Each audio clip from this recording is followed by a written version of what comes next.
பெங்களூருவில் live in ரிலேஷன்ஷிப்பில் இருந்த பெண்ணை போதையில் கொலை செய்து சடலத்தை குப்பை லாரியில் வீசிய சம்பவம் பெரும் அதிர்ச்சியை ஏற்படுத்தியுள்ளது.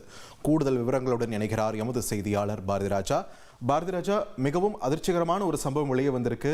இந்த லிவ் இன் ரிலேஷன்ஷிப்பில் இருந்த இந்த நபர்கள் யார் யார்? இந்த கொலை சம்பவமானது எப்பொழுது அரங்கேறியது? பிடிபட்ட நபரோட பின்னணி என்ன? விரிவாக பதிவு பண்ணுங்க.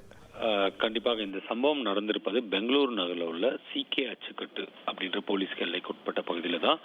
கொலை வேறு பகுதியில் நடந்ததாக சொல்லப்படுது. ஆனால் இந்த உடல் வீசப்பட்டிருந்தது சிகே அச்சுப்பட்டு போலீஸ் எல்லைக்குட்பட்ட பகுதியில் இருக்கும் ஒரு குப்பை லாரியில் தான். அங்கு ஒரு பெண்ணின் சடலம் கிடப்பதாக போலீசாருக்கு தகவல் கிடைக்குது.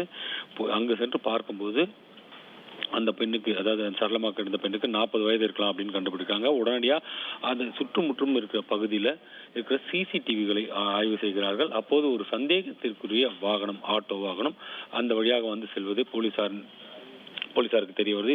இதை தொடர்ந்து அந்த ஆட்டோ எண்ணை வைத்து விசாரணை நடத்திய போது பல்வேறு திடுக்கிடும் தகவல், குறிப்பாக அந்த இறந்த பெண் 40 வயதான ஆஷா, பெங்களூரை சேர்ந்தவர் என்பதும், அந்த பெண்ணை இங்கு கொண்டு வந்து போட்ட நபரின் பெயர் சம்சுதீன், இவர் அசாம் மாநிலத்தை சேர்ந்தவர் என்பதும் தெரிய வந்தது. கடந்த 1.5 வருஷமா இவங்க ஹுலிமாவு, பெங்களூர் நகரின் ஹுலிமாவு என்ற பகுதியில் வீடு எடுத்து லிவ் இன் ரிலேஷன்ஷிப்ல இருந்ததா சொல்லப்படுது.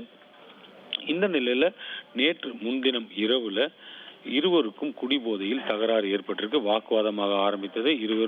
இறுதியில் கைகலப்பாக மாறியிருக்கிறது. போதையில் இருந்த சம்சுதீன் ஆஷாவை கழுத்தை நிறுத்தி கொலை செய்திருக்கிறார். பின்னர் என்ன செய்வது என தெரியாமல் அங்கிருந்து சுமார் 12 கிலோமீட்டர் தொலைவில் இருக்கும் சிகே அச்சுப்பட்டு பகுதிக்கு அந்த உடலை மூட்டையாக கட்டி எடுத்து வந்து அங்கு குப்பை லாரியில வீசிவிட்டு சென்றது போலீசார் விசாரணையில தெரிய வந்திருக்கு. இதைத் தொடர்ந்து சம்சுதீன் தற்போது கைது செய்யப்பட்டு சிறையில் அடைக்கப்பட்டிருக்கிறார்.